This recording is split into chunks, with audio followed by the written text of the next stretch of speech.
Our 140-year-old Brooklyn townhouse is getting a massive facelift. It's Thursday and we've got a 1-week rental on our scissor lift to get the metal siding on, so we're praying for good weather. Hector and Jonathan begin cutting all the new plywood in our driveway that'll cover the old siding on our house, except for a few bits at the bottom that'll need to come off so they can create a perfectly flat new surface for the siding. When we bought our house 11 years ago and began saving up for this renovation, my husband Sean and I fell in love with our neighborhood's history, but we knew we weren't going to restore it to what it originally looked like.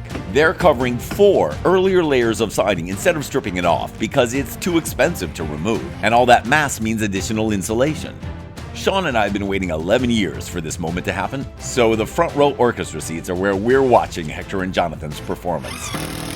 Cheers, fellas! It's Friday afternoon, and as they finish the top, they head into the weekend having spent 2 days doing the heavy lifting, covering the facade with wood. But as soon as Monday morning breaks, they're back at it, and this time it's the moisture barrier that'll wrap the entire plywood surface they've just built. From top to bottom, they cover every nook and cranny, cutting away the windows and stapling the corners like pretty Christmas presents. Now we're down to just 2 days left to attach all the metal siding.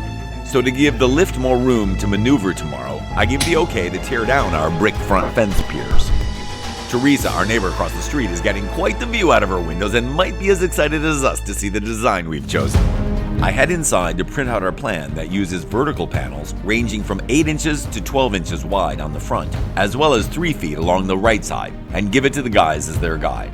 As Sean heads to the gym, the crew gets to work moving the scissor lift around to the side of the house and taking on the side section first. As they begin to install the first rows of panels, we can start to see the shadows that the sun makes in a few recessed spots we've included here and there. Then the shadows disappear when the sun passes. As they install the lowest section here on the side, you can see how the shadow sections will work. Instead of a normal panel, we add a recessed piece, 4 inches wide, and then back to a normal panel.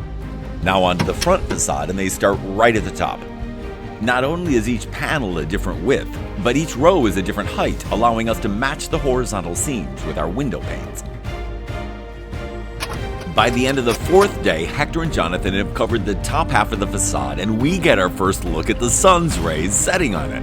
As Thursday dawns, they're back at work by 7:30, so that by 10:30, when the truck arrives to take the lift away, they can build a platform to work on the bottom row, and we can witness the last panel sliding into place. After an intense week of work, a ton of calculations, and a lot of care, Hector and Jonathan have given our 140-year-old house a beautiful new look.